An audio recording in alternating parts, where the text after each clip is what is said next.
Compte tenu qu'au centre-ville, il sera difficile d'urbaniser, puisque au centre-ville, on a déjà, je dirais, nos logements. Et il faut savoir quand même qu'au niveau des logements à carrosse, bien qu'on parle qu'il y ait des programmes de rénovation, moi je ne vois rien de rénové, puisqu'à chaque fois c'est recassé. Alors c'est bien beau de rénover, mais le plus important dans l'histoire, c'est de suivre les travaux. Et ça, il n'y en a pas. Moi, samedi matin, quand je vais tous les samedis matins au marché, depuis que je suis engagée depuis très longtemps, et je vois des jeunes sortir de la cave, des ordinateurs, tout ça, à la vue de tous, je me dis, la rénovation, l'entretien et tout, super, c'est bien fait. Voilà. Donc, déjà, ça deuxièmement, moi, ce qui me gêne, c'est qu'on fait des c'est ponctuel, flash. Allez, sur le magazine Info Carrosse, on va rénover ce quartier ici. Flash, 5-6 mois, on rénove. Et ça ne sert à rien, il faut suivre régulièrement, il faut avoir des conventions avec Côte d'Azur Habitat, mais des conventions qui tiennent, beaucoup plus que le mot convention. Il faut qu'on s'y intègre à l'intérieur, mais vraiment de telle façon qu'on dit, attendez, c'est Carrosse, c'est notre image, Côte d'Azur Habitat, c'est tout pour la gestion, mais c'est chez nous, c'est Carrosse. Donc il faut qu'on aille encore plus loin. Au niveau de l'urbanisation, effectivement, ce qui va être urbanisé, ça va être les plans. On a déjà 2 projets, puisque de toute façon, il y a au niveau du projet de la village Saint-Pierre, et je pense aussi un peu plus haut, notre terrain, où il y aura aussi des logements sociaux.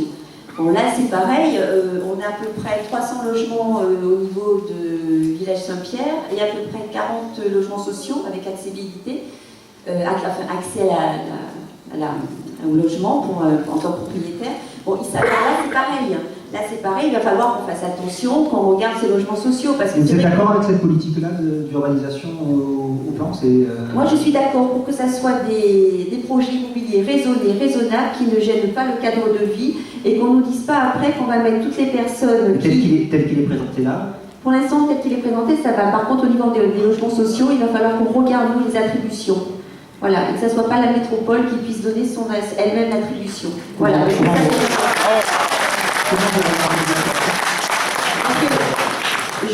Je travaille à la métropole, donc,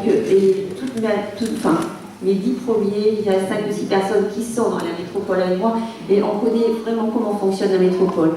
On sera très vigilant, parce que c'est très bien d'avoir des logements sociaux, au contraire, on n'est pas contre.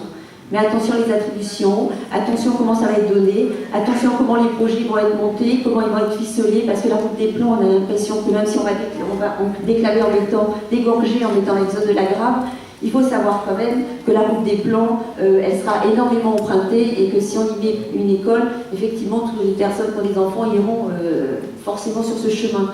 Donc il y a plein de choses, il faut de la cohérence et du bon sens. Et ce qui manque des fois chez les politiciens, chez les politiques, c'est ça, c'est la cohérence et du bon sens. Et nous les techniciens, on en a. Parce que sachez que lorsqu'on fait un projet, je peux faire de super projets, mais vraiment des énormes projets, les plus beaux du monde.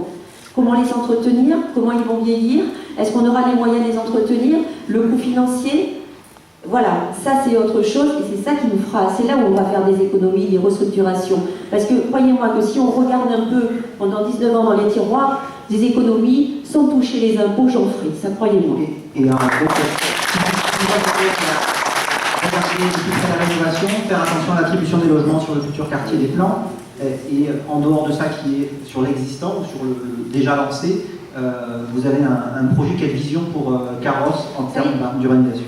Déjà, ce projet, il est quand même conséquent, parce que sachez qu'on a entre 2 à 3 000 personnes jusqu'en 2017 qui vont risquer de venir au plan. Donc, déjà, qu'on arrive à bien s'occuper de ce projet qui quand même ramène 2 000 à 3 000 personnes, il faudra quand même penser à toutes les structures aussi. C'est bien beau, mais il y a toutes les structures au niveau du gymnase, au niveau des écoles, parce qu'on ne peut pas faire venir des personnes sans leur donner les moyens et les structures nécessaires pour une bonne qualité de vie. Mais ça, il faut y penser aussi. On attend quoi pour y penser? Alors on lance des projets. Il y a des équipements qui sont prévus Pardon? Il y a des équipements qui sont prévus, Non, pas forcément. Au niveau des crèches, au niveau du centre commercial, dans les petits, oui. Mais après, vous n'avez pas au niveau du gymnase. Est-ce qu'on a un gymnase suffisant? Est-ce qu'on a au niveau des écoles suffisantes? Je ne crois pas. Les écoles, on est en train de voir pour en construire des classes. Donc là, voilà, effectivement, il y a des soucis. Donc c'est vrai qu'il faut penser à tout. Et c'est une étude. Moi, j'ai toujours demandé l'étude de faisabilité des projets. Je ne l'ai jamais eue. Alors on va me dire, ah oui, mais non, il faut vraiment de la logique et du bon sens. Monsieur Doris, votre position sur le projet